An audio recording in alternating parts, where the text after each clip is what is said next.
Bienvenidas al podcast de Fundación ATSI relacionado con el Día de la Mujer, el 8M, que se celebra este domingo.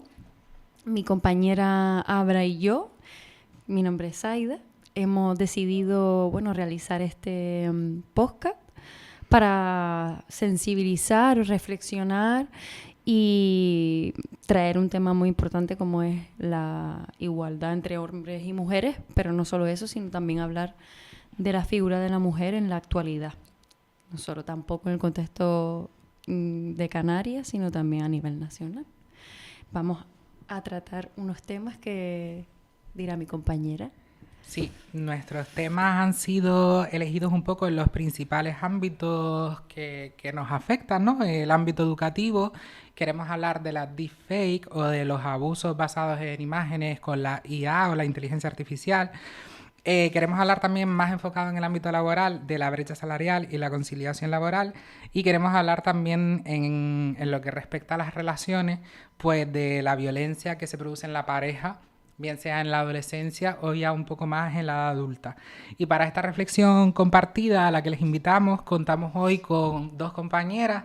En concreto contamos con Nanda Santana, profesora de primaria y especialista en apoyo a las necesidades educativas especiales desde 1989 y que actualmente trabaja en el CEIP Ciudad del Campo. Y contamos también con Arminda Santana, trabajadora social de Fundación ATSI, con experiencia y formación en violencia de género. Buenas tardes. Bueno, pues vamos a empezar con Nanda.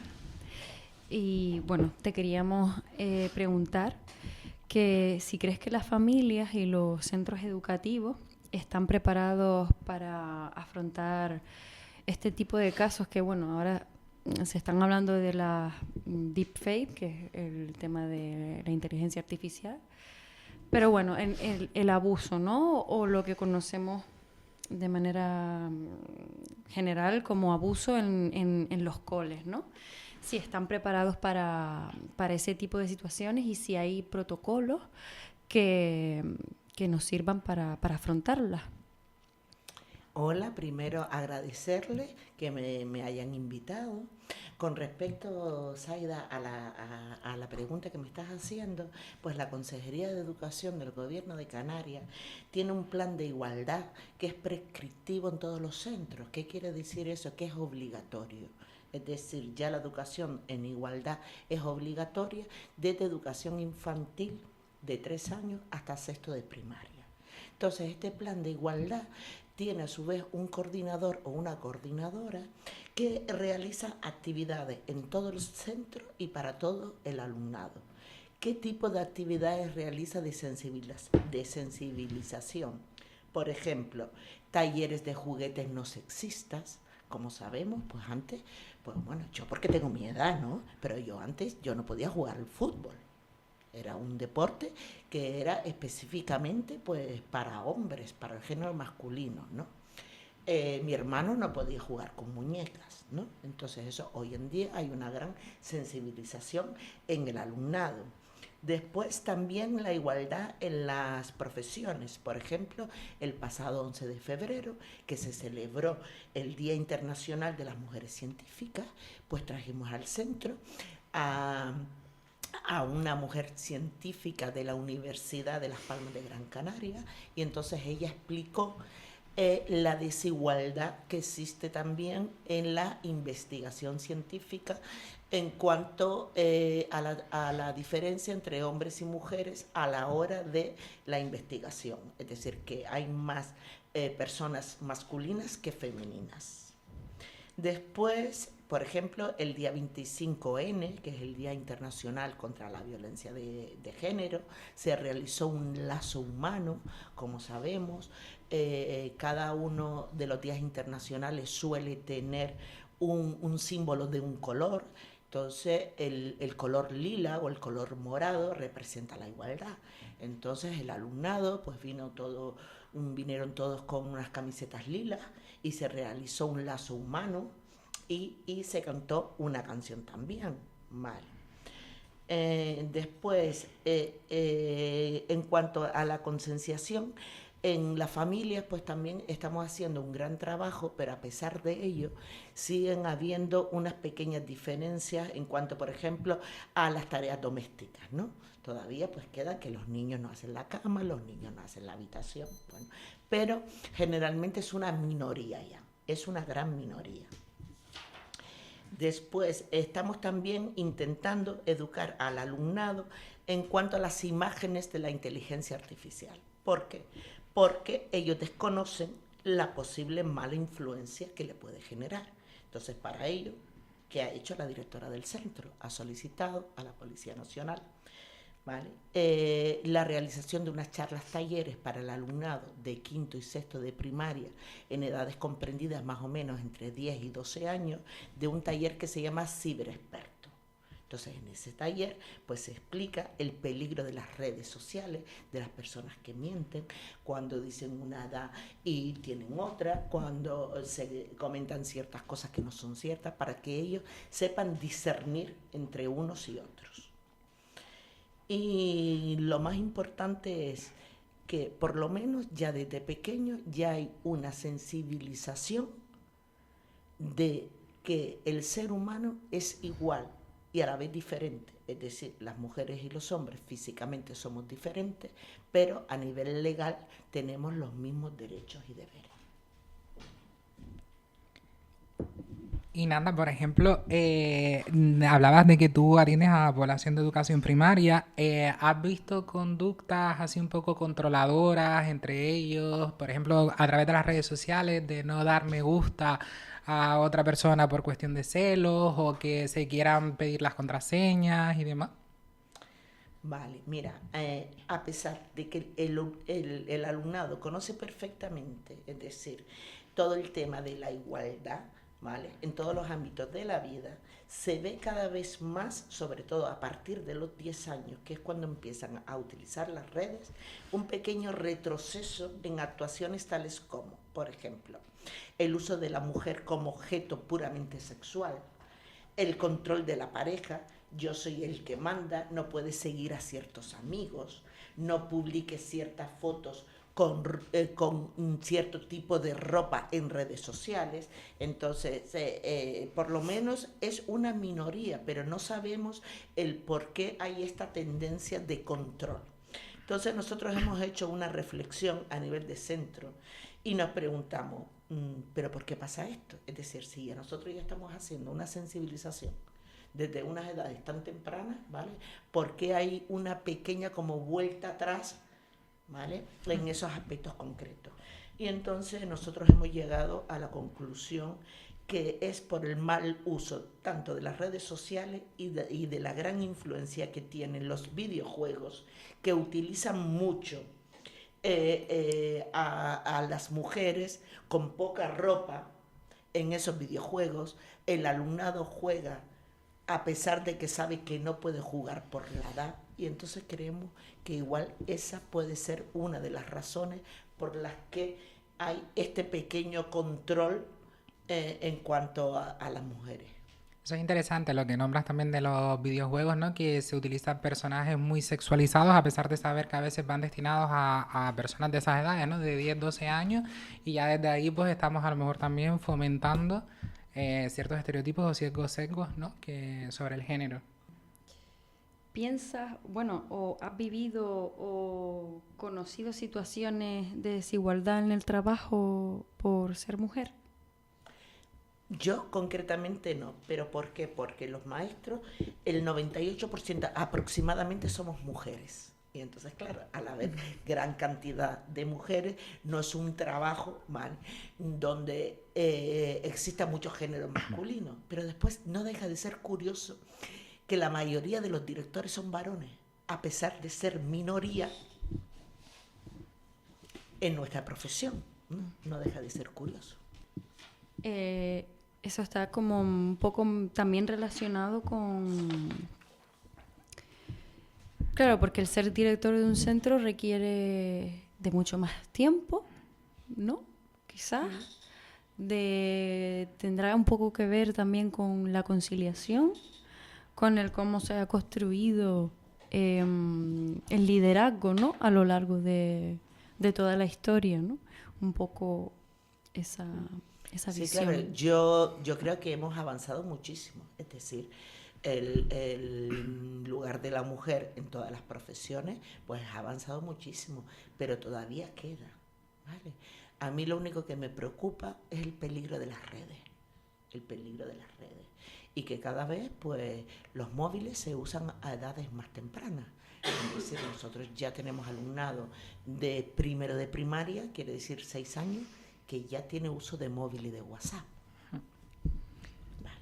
Y aunque los padres tengan el control parental del tiempo, pero después no saben dónde se meten. Entonces, por ejemplo, el otro día estábamos en una asamblea, empezamos a decir los videojuegos a que jugaban ellos. Bueno, el juego, por ejemplo, el nuevo del Roblox, que es muy famoso, ese juego incluso se mete a una chica en una habitación, ¿vale? Y eso se lo explicamos a los niños, 3 o 4, y entonces, claro, tú dices, bueno, nosotros estamos intentando educar de una manera y vemos que esos juegos que supuestamente han pasado todos los filtros para que se pueda publicar y vender, ¿vale? Te ves cuestiones como esta. Y la agresividad que hay. Porque eso sería tema para otro día. La violencia tan grande que hay. Entonces, por eso después vemos en televisión, pues claro, pues tanta violencia, pero es que es lo que ellos están viendo. Entonces nosotros, por ejemplo, pues le hemos dicho a los niños, pues prohibido estos juegos, porque es que ni siquiera los padres saben de qué va el juego. Nanda, yo creo que nos has dado datos claves, ¿no? Como puede ser esa desinformación del uso de las redes sociales o esa sobreexposición, las imágenes que se transmiten en los videojuegos también. Y además has nombrado una de los riesgos, ¿no? O de los retos que creemos, mejor dicho, retos que creemos, Saida y yo hemos estado investigando algunas cosas que quedan por cubrirse, ¿no? En materia de igualdad. Y es, por ejemplo, más representación en puestos de liderazgos a nivel femenino. Tú nombrabas la profesión de enseñanza mayoritariamente femenina, pero luego los cargos directivos a lo mejor siguen siendo hombres, ¿no? Entonces, veíamos interesante destacar este reto que queremos que se consiga en los próximos años, así como el cerrar la brecha salarial, ¿no? Que ahora hablaremos de ello, y la corresponsabilidad también en los cuidados domésticos, ¿no? Tú ponías el ejemplo de esos niños que ahora están haciendo su cama, están limpiando su habitación y demás, pero a lo mejor tampoco tienen en todos los casos un referente en casa donde el hombre y la mujer tengan las tareas equitativamente, ¿no? Repartidas. Así que nada, gracias por evidenciar también un poco esos datos reales.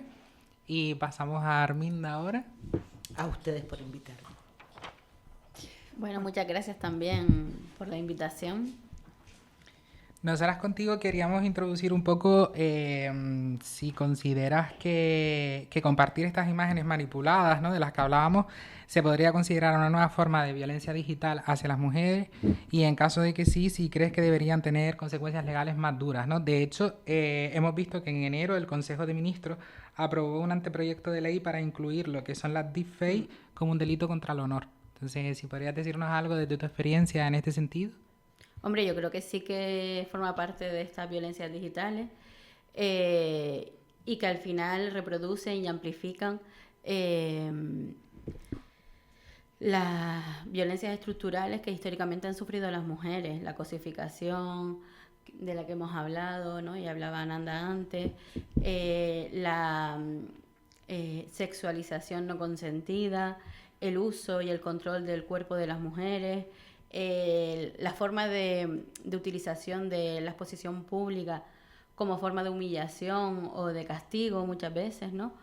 Es otra forma, pero sigue siendo la misma práctica, ¿no?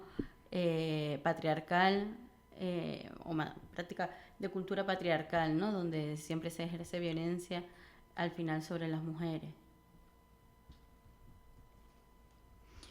Vale, entonces, y la siguiente pregunta, un poco cambiando de tema, ¿piensas que la conciliación sigue recayendo principalmente en las mujeres en el ámbito laboral? Sí, perdón, antes también me preguntaba si consideraba que deberían de ser penalizadas, ¿no? Y luego te contesto a la tuya, Saida.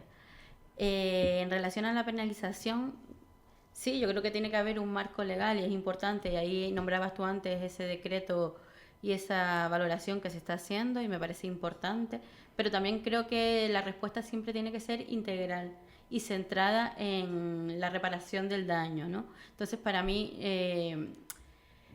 el castigar o el penar, ¿no? Puede ser una vía o puede ser una respuesta, pero no puede ser la única respuesta.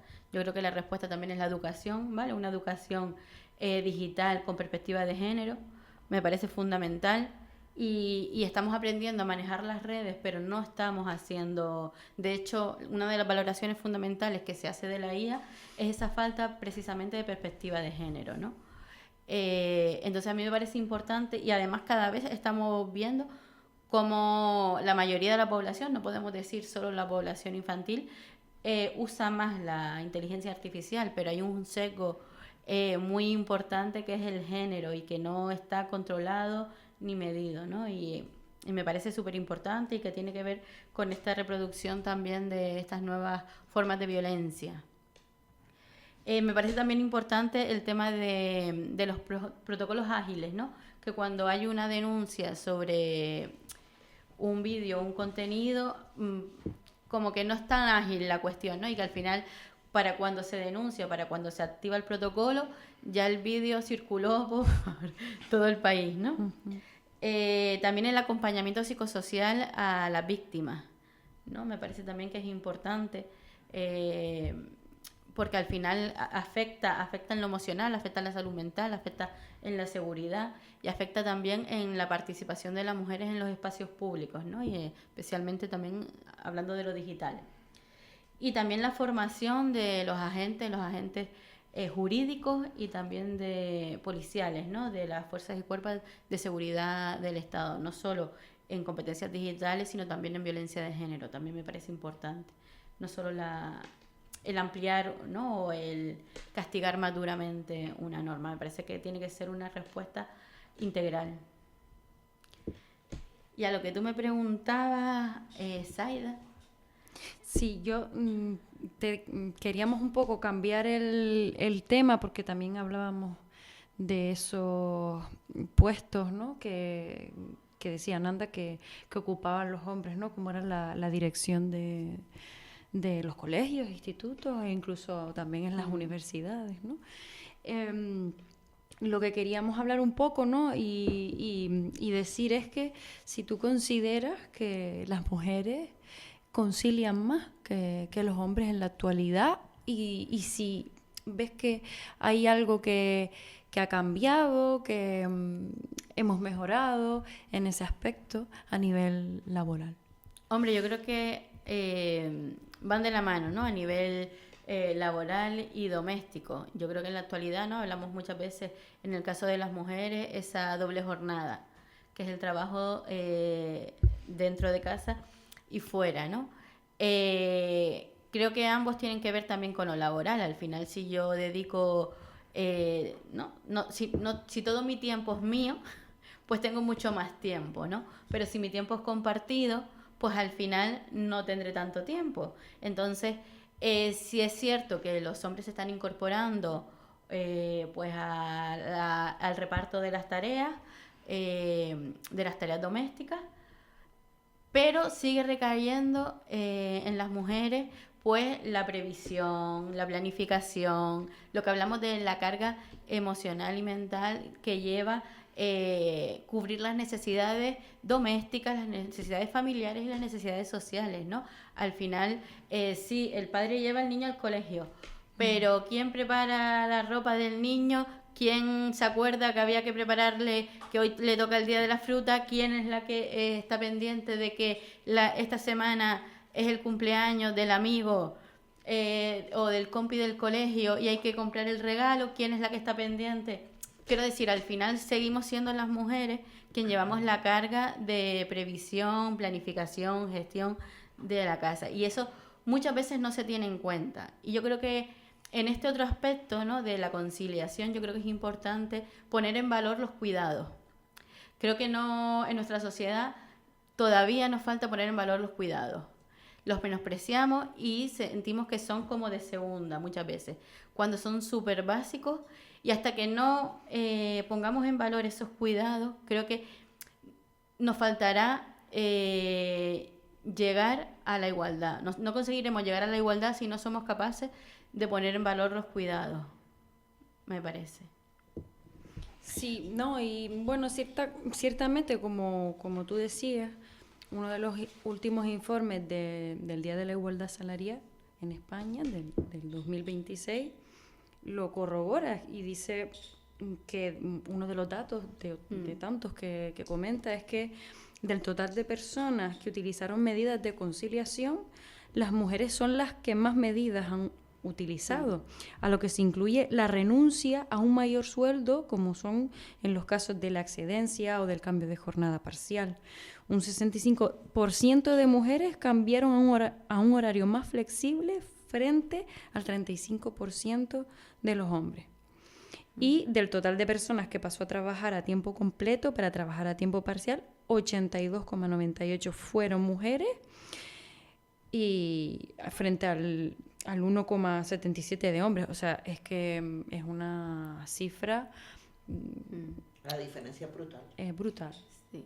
Es brutal. Entonces, que claro, esto también repercute en el salario, que por eso se habla de brecha salarial en las mujeres. No es porque las mujeres, si hacen un mismo trabajo, cobren menos. No, en la brecha salarial hay muchas variantes, muchas cosas que hay que hablar para que la entendamos. Exacto. Y una de ellas es la conciliación.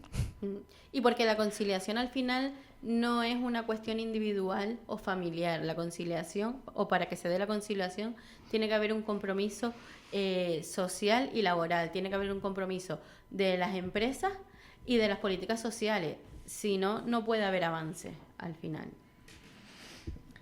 Con el otro tema que queríamos tratar hoy, que eran las relaciones, ya Nanda nos adelantaba, Arminda, que ya desde la infancia, ¿no? Desde 10, 12 años, ella ve esas conductas de esta ropa no te la puedes poner, esto no me gusta que lo haga, no le des me gusta a otras personas. Entonces queríamos preguntarte también qué señales desde tu rol laboral o desde tu persona en general, qué señales crees que pueden indicar también cuando nos empezamos a encontrar con una relación que deja de ser sana. Yananda dio claves también de algunas, ¿no? Pues el control excesivo, con quién va, ¿no? Con quién vienes, qué te pone, quién te escribe, ¿no? Hablando también de lo digital. Quién te dio un like, quién te dio un me gusta, ¿no? ¿Por qué te dio un me gusta? ¿No? ¿Por qué te manda una foto? O, ¿no? Todos estos controles excesivos. También el tema de los celos constantes y como las acusaciones injustificadas, ¿no? Que también al final limitan nuestra libertad, ¿no? Entonces, yo creo que también esa es otra de las señales o claves, los menosprecios o insultos que muchas veces vienen en forma de broma o de crítica constructiva, ¿no? Que también se utiliza mucho a veces. El tema del aislamiento siempre ha sido una herramienta de la violencia de género, el aislar y dejar sola, ¿no? O esa amiga no te conviene porque cuestiona a lo mejor determinadas prácticas. Las amenazas y la manipulación emocional, ya conocemos un poco el ciclo de la violencia de género, pero vemos que también en lo digital se sigue dando y vemos esas claves, ¿no? Y bueno, la violencia digital, ¿no? De la que hoy estamos hablando también, pues el publicitar o el publicar fotos que a lo mejor han sido íntimas o modificadas o, ¿no? Yo creo que es otra clave, ¿no? Una conversación privada, que el compartir una conversación privada también me parece que a veces tiene que ver con, ¿no? Con la parte de la intimidad. Yo creo que cuando una relación no se basa en el respeto, en la confianza, en la libertad y el apoyo mutuo, pues ahí esas claves nos tienen que dar. Si se limita cualquiera de esas situaciones, nos tenemos que ir a la reflexión, ¿no? De qué es lo que se está dando. Pues muchas gracias por comentarnos tu visión sobre estos temas. Y bueno, ahora pues un poquito para ir finalizando, sí que nos gustaría... Teníamos como una pregunta también, ¿no? Sí. Un poco, bueno, dos preguntas comunes para las dos, Sí. que nosotras a lo mejor también, ¿no? Pues que queramos decir algo. ¿Qué significa para ustedes el 8 de marzo, ¿no? Este podcast es en conmemoración de ese día. Pues para ustedes, Nanda, por ejemplo, ¿qué significa para ti esta fecha? Bueno, para mí el 8 de marzo es un día, es un día que celebramos lo que se debería celebrar cada día, que es que el ser humano es igual y tenemos que tener los mismos derechos y los mismos deberes, y los mismos sueldos, y los mismos cargos, y los mismos todo. Como bien comentaba antes Arminda, ¿vale? El problema ahora, por ejemplo, es la normalización del mal uso del lenguaje. Es decir, estamos normalizando hablar mal de la niña, está que si la falda es corta pareces una y entonces estamos normalizando. Entonces eso creo que es un problema a reflexionar y entonces por eso este día es tan importante. Pero es tan importante para la mujer como para el hombre. Es decir, aunque hemos avanzado muchísimo, nosotros, por ejemplo, le estamos preguntando a la mujer científica que fue a nuestro centro cuál ha sido uno de sus obstáculos en su vida laboral y nos dijo la brecha de género. Es decir, que llegase a la investigación mujeres y no solo hombres. ¿Vale? Ella, por ejemplo, investiga pues la bacteria que está en el estómago de los animales, ¿no? Pues entonces, claro, la mayoría son hombres. Entonces, claro, a mí lo más que me preocupa de todo es que estamos educando, pero a la vez no estamos viendo el reflejo de esa educación. Es decir, hay sensibilización, pero no hay interiorización. Es decir, el niño, la niña, el joven sabe que la mujer y el hombre son iguales, que tienen que ocupar los mismos puestos, pero después, a la hora de actuar, y a la hora de la realidad, como Zaida ha dicho en esos datos, no pasa eso. ¿Por qué no pasa eso? Que es lo que realmente tenemos que reflexionar. ¿Por qué? Porque no terminamos de llegar a ese 100% en la igualdad, ¿no? Y yo creo que el día es importante porque es un día para reflexionar, más que para otra cosa, para reflexionar. Y un dato clave que has dicho es que la lucha para la igualdad necesitamos que estemos todos, ¿no? Hombres, mujeres, Claro. nos sintamos lo que sea. Este día no es solo para el hombre, es para todo el género, tanto femenino como masculino. ¿Vale? Porque estamos avanzando en muchas cosas, pero después también estamos viendo un pequeño, menos mal que es pequeño, retroceso en otras. Y entonces hay que plantearse las películas que se ponen. Por ejemplo, nosotros ahora para el 9 de marzo, para el 8 de marzo, pues van a ir las familias a contar cuentos no sexistas. Porque claro, todos los cuentos de nuestra infancia está la princesa y está el príncipe. Entonces, claro, si no empezamos a cambiar desde ahí, que la princesa es la que recibe el objeto que no hace nada, y está el príncipe que es pues el que hace todo por ella, ¿vale? Entonces, la interiorización es fundamental, que yo creo que es lo que falta. Educación hay, porque se está dando, no solo con ese protocolo que tiene la Consejería de Educación, que de paso agradezco a la coordinadora de nuestro centro, que se llama Coralia Eugenio Barranco, todas las actividades que están haciendo a nivel de familia, porque claro, esto también tiene que empezar por la familia. Arminda, ¿tú qué significa para ti el 8 de marzo? Hombre, para mí el 8 de marzo significa reconocimiento, reconocimiento de las mujeres, ¿no? Que han hecho lucha para que las que estamos hoy tengamos o podamos disfrutar de algunos derechos, libertades ¿no? Y de respeto también. Pero también visibilizar las desigualdades que se siguen dando. Yo creo que es importante que sigamos haciendo hincapié en las cosas que nos quedan por seguir luchando y consiguiendo. Y empoderamiento y sororidad, ¿no? Yo creo que también es momento de encontrarnos, de compartir nuestras experiencias y de decirnos que no estamos solas, ¿no? Y finalmente de compromiso personal y profesional, porque creo que también, ¿no?, como trabajadora social nos toca apoyar también, apoyar a las personas que sufren violencia y defender las injusticias. Y Zaida, también tú como compañera que estás aquí, bueno, pues, ¿qué significa para ti, no, el 8 de marzo?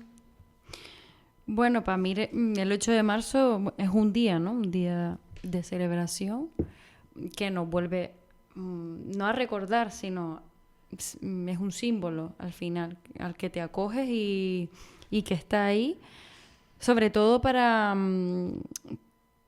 saber que las cosas que se han conseguido se tienen que seguir luchando para que se queden, porque bueno, eso puede cambiar si uno no se mantiene activo, ¿no? Entonces, es lo que significa para mí. Y bueno, ¿y para ti, Abra, qué significa el 8 de marzo? Bueno, yo un poco lo que ustedes han dicho ya, ¿no? Que sería recoger lo mismo que han dicho, pero sí que es verdad que creo que lo enfoco más en un día de eso, de seguir luchando, de seguir buscando esa igualdad real, porque todavía no la hemos alcanzado, aunque muchas veces parezca que sí. Puede parecerlo en comparación a otros años o a otros países, pero no hemos llegado a una igualdad tan significativa. Sí me parece importante que todos los años escuchamos a personas que nos felicitan, y a mí, por ejemplo, me parece que no es un día que sea que nos tengan que venir a dar las felicidades por ser mujeres, sino creo que es un día de súmate a seguir reivindicando lo que falta, ¿no? Y bueno, solo por curiosidad, por si de casualidad alguna persona nos está diciendo, porque lo hemos escuchado en alguna ocasión, que también tendría que haber un día del hombre, si queremos ser igualitarios y demás. El Día Internacional del Hombre existe, hay una fecha ubicada, pero no se puede comparar, ¿no?, la necesidad que hay de que haya un día para igualar los derechos de la mujer a los del hombre, ¿no? Entonces, simplemente quería también como comentar esa curiosidad. Y eso, que es un día para que sigamos apostando por todas y todos y buscando esos derechos en común, ¿no? Cerramos con un reto, a lo mejor, Sí. ¿qué reto queremos conseguir? Un poco ya lo hemos comentado, pero entre estos 3 temas que hemos hablado, un reto cada una que le apetezca lograr en el 2026 o próximamente. Yo no sé si es la carta de los Reyes Magos o las Reinas Magas, pero bueno, a mí me parecería que un reto fundamental sería, ¿no?, el fin de las violencias al final. Y que tiene que ver mucho con lo que yo decía antes de los cuidados, ¿no? Poner en valor los cuidados. Yo creo que si consiguiéramos ese reto, ese gran reto, posiblemente el índice de violencia disminuiría o se eliminaría, ¿no? Para mí el acoso laboral. Un tema que me preocupa a mí muchísimo es el acoso laboral. ¿Cómo es posible en pleno siglo XXI tanto acoso laboral? Ni lo entiendo, porque esto parece que es un retroceso. Es que no sé, o soy yo la que lo veo así, ¿no? ¿Cómo es posible que haya tanto acoso laboral? ¿Cómo es posible que estén mujeres de baja por acoso laboral? Pero no solo en una profesión, en muchas profesiones. Entonces, esto es un reto que yo creo que hay que erradicarlo totalmente. Totalmente. Para mí, uno de los retos es que se siga creyendo en que la educación es una de las herramientas que nos pueden ayudar a alcanzar la igualdad, y que se siga apostando por educar en esto. A mí me gustaría también sumar 2 retos más, ¿no? Por ejemplo, aquí en Fundación ATSIS tenemos diferentes programas y proyectos donde atendemos a personas principalmente vulnerables o en riesgo de exclusión social, y vemos que muchas veces una mujer que nos llega a nuestros centros no solo tiene que lidiar con la barrera de ser mujer y todo lo que hemos hablado, sino si es una persona con diversidad funcional, ya es una persona con doble barrera. Si además le sumas que pueda ser una persona migrada, ya es una persona con triple barrera, y al final estamos pues poniendo a las personas en una situación límite que a veces no se puede poner, ¿no? También creo que muchas veces se exige más a una mujer para que parezca que está como a la altura del hombre, sobre todo a nivel laboral, que para que seas consagrada en un puesto de trabajo parece que tienes que demostrar mucho más de lo que se le pide a un hombre. Y luego sí que no podíamos dejar de nombrar hoy un poco también el tema de violencia de género, ¿no? Durante el 2025 se registraron 48 feminicidios en pareja o expareja, y ese creo que es un sueño o un reto que todas tenemos, ¿no? Para que se erradique, porque es una realidad que no debería existir y vemos como cada vez va a más y siguen produciéndose casos. Y bueno, creo que tenemos que ponernos todas y todos a intentar acabar con eso, ¿no? Esa cifra. Pues muchas gracias a todas A ustedes. por compartir, por estar, y damos por finalizado este primer podcast. Y para cualquier persona que seguir nos... en la lucha, a seguir, ¿verdad? Sí. A seguir en la lucha. Total. Para cualquier persona que nos haya oído, pues eso, en Fundación ASIS tenemos diferentes proyectos donde obviamente atendemos a la mujer en todas las áreas, y si alguien quiere contactar, pues tienen nuestras redes sociales y demás para seguir conociendo más de los proyectos que hacemos. Y muchísimas gracias y seguimos por la igualdad.